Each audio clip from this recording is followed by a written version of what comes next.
10. And joining me in the studio now is Donna from the Sawyer County 4-H Club. Good morning, Donna. Good morning. Thank you for Yeah. having me. So you've been on the job just a short little period of time, but I know you're from the community. Tell us a little bit about yourself and how you became the director now of the 4-H Club for Sawyer County. Sure. I have been part of the community here for many years. Yeah. And then was a teacher at Central School District for 22 years. Okay. And then decided to transition to apply for the position for Sawyer County 4-H Positive Youth Development Educator. And so here we are. Here you are. Yep. My my own children were a part of the 4-H program. Okay. And so naturally I became a 4-H volunteer and I was helping them through their projects and Right. Yeah. really fell in love with the program. I'm not originally from the area. I did grow up on the south side of Chicago, and I really don't remember hearing about 4-H, but I did after I got this position, went back and looked, and they did have 4-H but I don't know, I just really loved what the program was about as my youth were going through it, and so decided to become a 4-H volunteer and had no clue that this would be my where I would end up, but I absolutely love it. Yeah. Now, me growing up in my school years, in a small town back then called Forest Lake, Minnesota. Now it's part of the urban sprawl of Minneapolis, St. Paul, but I heard of 4-H, but I thought it was for the farm kids. It wasn't for me. That's not really true, at least not today now, Right. right? Yes, I hear that all the time. When I'm trying to get out there to promote 4-H or people share their story, it's usually some kind of farm background that they'll have. They were, living on a Yeah, farm and they were showing animals, or even families that had never heard of 4-H before. Because we do have those families in Sawyer County that aren't sure what 4-H is about, yeah, and they think it's about animals, and it really has expanded into a lot more than just showing animals. Animals are important. I think the youth that are in the project showing animals, especially with the beef and swine production and goats, we have rabbits and I'm probably going to miss some yeah, sheep. It's important for them to learn where their food source comes from and how right, to grow, good quality meat. right, But there's it's expanded beyond that, and there are so many other project areas that you can learn about right. and Okay, experience. yeah. Yeah, it's it's not that. Of course, now we are in a rural area. We're a rural county. There's lots of farms around us, so every young person is connected to a another kid that lives on a farm somehow through the school system or other organizations. So there's some element of familiarity to livestock or agriculture. But like you said, it's more than that. They have other areas of leadership and research programs. You mentioned they have a STEM program element to this. Yes, we have STEM, robotics. You know what? Experience is really about finding your spark. So there's really no limit. And I think that I can't even tell you how many different projects that there are, but I mean hundreds of different projects that you can be a part of. Yeah, And if there isn't a project that's on the list, right. there's also an independent project that you can be a part of. They can Oh, create a okay. project. Whatever they want. Yes. Yeah. And so my job as the educator is to help me close connections. So if a youth has a spark or a passion about something, is to find that adult or that volunteer or the organization to help Hmm. them learn more from their experiences with it. Oh, okay. So you do put kids together with mentors and other adults and businesses that want to have that's very, very cool. So, we think about 4-H, and naturally I gravitate to what's happening at the Sawyer County Fair because that's the big showcase moment for these kids who do have animals, who do have other farm agricultural products that they want to show because they spend time doing this. But like you said, there's other elements that are entries in the fair for judging that really don't have to do do with the barn, but let's go to the barn. And how many kids are out at the Sawyer County Fair that are 4-H kids um, doing horses, pigs, and cows? What else is out There's sheep there? out Oh, sheep there. out there. Okay. Yep, and we have rabbits, Yeah. poultry, there's Right. turkeys, chickens, that go through the poultry barn. Mm-hmm. I you want the numbers exactly, I No. don't, but it is a growing program. Yeah. We were having a discussion that, and I hate to bring up COVID because people don't like it, but it really hurts the interaction and connections of the Okay. 4-H programs across the nation, but especially, in Sawyer County because of our, restrictions put on, that we had to meet virtually. Right. That is very difficult in our rural area with the broadband issues that go on in our area. So our numbers went down a little bit, over the last year. We have doubled our numbers in 4-H. And a lot of the youth that are showing in the animal barns also have exhibits in the exhibit hall as well. And then Okay. we have youth that don't show animals during exhibit hall.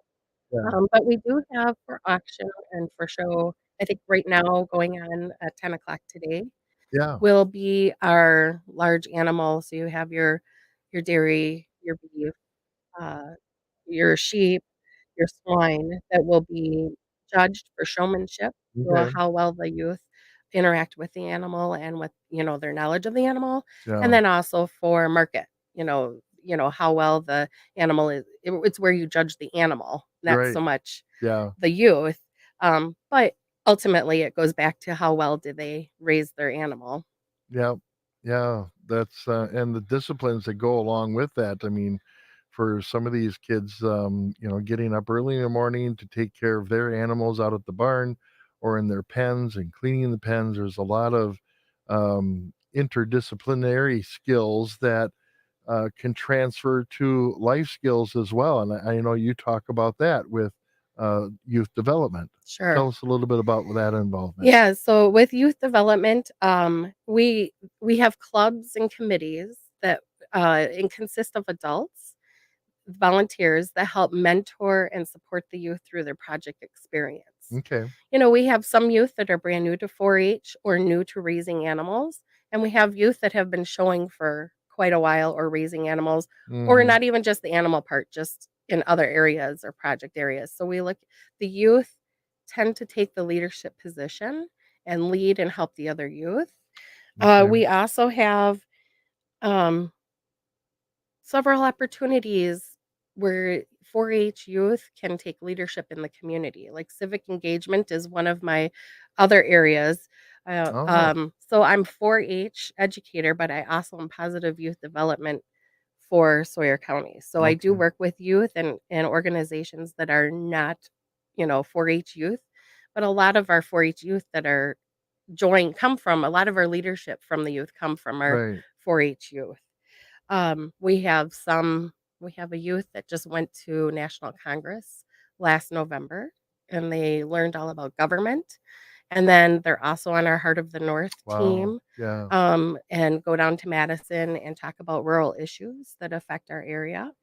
Then we also have another youth, Callan, who we're really excited. We do summer camp, and we do it with Russ County, but she was our camp director, Okay. youth director. So she was put in a leadership position to mentor other camp counselors and then help, the adults with organizing camp. And there's so many different opportunities to get these youth out in the community and make a lifelong skill, Yeah. of being involved Right. in the community, being active. So it and learning to give back is Yeah. really important. Yeah. Is there other 4-H in the other counties surrounding Sawyer? Do they all have their own 4-H programs? We do. We're very fortunate in this area that there are 4-H is covered in most counties in Wisconsin. Okay. And then, what was my other regular get-togethers for the kids. Do they get together once a month, or is it just a periodical schedule that they have to get together as a group? You'd mentioned, Zoom meetings, so there must have Mhm. been some that might have been for the adults, but I'm just thinking about, this is a 4-H club for the kids, so that do they have a community time together? Yes. So when a person enrolls in 4-H, they choose a club. And right now we have 2 main clubs. I'm hoping that we bring back, we've lost some with Yeah, different educators in the position, and when they leave, there was gaps in between hiring somebody else, so you kind of you lose right. some momentum. Yeah, So we're hoping that right now our momentum is shifting with towards improving 4-H. So we have 2 clubs. We have a Hayward club and we have a winter club. So when you enroll in okay. 4-H, you choose a club that you would like to be a part of, and they meet monthly for the most part. I mean, Yeah, uh, it's happening all over where the 4-H youth are involved in other entities. really? Just Like like school like sports any other and youth other yeah. organization, right? And same thing Yeah, with adults. The yeah, ones that are involved are busy in so many different yeah, areas. It's yeah. like that with our 4-H youth. So the clubs try to meet once a month, and then they have projects, special projects. Like we have horse project, and they'll be displaying. They have gymkhana this afternoon, I believe, at 2 o'clock. Yeah. And then tomorrow they have their showmanship and Mhm. their activities and judging tomorrow. Um, so then we have projects off of that, like our market animal with our Yeah. livestock is a project. We have, um, the horse project. We have Legos. You'll see Legos in the exhibit hall. Oh, There's okay. photography. We're so many different opportunities. So you might meet with them, the project areas. Yeah. For example, I do because I left my classroom in my school district in the middle of the year. I was very fortunate. They gave me a whole month to transition out of my school Okay. into the UW extension position. But then I was working on projects with them. I did taught 4th grade and did a lot of agricultural pieces in Okay. the 4th grade classroom. And so we have what we call now where I can go back and do a chicken hatching unit with the group. So we've created an in classroom Mm. project that is called the 4th grade flock club. So every year I go in and it's short, like it's a Yeah. 6-week thing and we're done. So there's so many different ways. We have after school clubs and programs. We have 4-H. We can really be creative so we meet the needs of the youth, time frames. Yeah. But everybody that joins 4-H is part of a club, and then we have all these little projects that they can choose to Sure. be a part of. Yeah. And so, how does someone or an adult maybe say, "Hey, this might be something for my child"? How do they join? How do they connect with you? Sure. That information. Perfect. Our 4-H year is similar to a school year. It starts September 1st and it goes through August 31st. So we do enrollment in September. We really push enrollment in October because September is hard for clubs to meet, you Yeah. know. But we that's kind of like our soft opening and enrollment time. Oh, okay. October, the first week of October is our 4-H National 4-H week. So you'll see a lot of promoting going on. Um, then there's an online, it's 4honline.com is where you enroll. It's electronic, but if Okay. people don't have access or to do that, they can contact me at the UW Extension office, which is at the courthouse. We're in the basement of the Oh, courthouse near okay. Forestry Department. Yeah. Very cool. And what about a phone number for Sure. reaching you directly? My phone number is 715 You don't call yourself very I often, don't don't, no. no. 715-638-3294. Yes, you got it right. Oh, good. I was looking at the web page at the same time. Oh, yeah.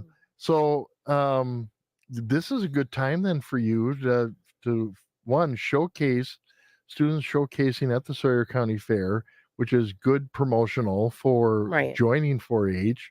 And then, like you said, you have your September, October. That's really cool. Is there a cost to join? It is free.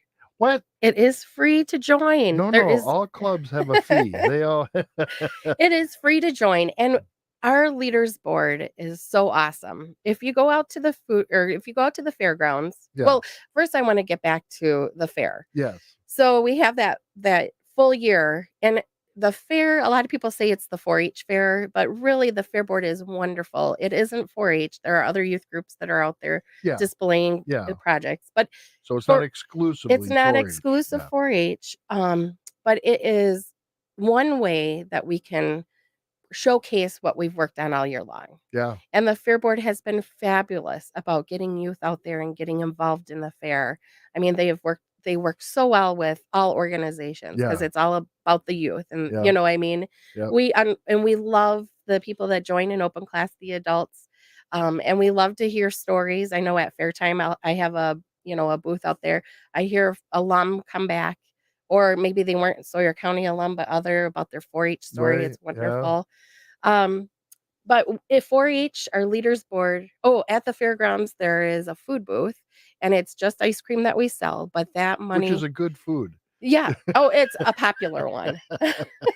I don't know. Yesterday, they were swamped. That was I wonderful. I bet. Um, Well, the next couple days are gonna be swamped, so yes, I hope you prepared because 'cause we're gonna yes. get up to the 90s by tomorrow, Oh, yeah, so they'll be prepared. But we're so fortunate because they use those funds that they raise yeah, for scholarship opportunities. So to go okay. to summer camp, there is a cost, but if you're part of 4-H, you get a 50% discount to go. So I think Mm, this year the cost was $80. And this was for a 2-night, 3-day camp over at yeah, Trails End in Bruce on the Chippewa River. It's okay. beautiful. Wow. And for $40 if you're in 4-H Right. is your cost to go, but there's scholarship opportunities. Some of the youth that go on the state and national trips also get, discounted.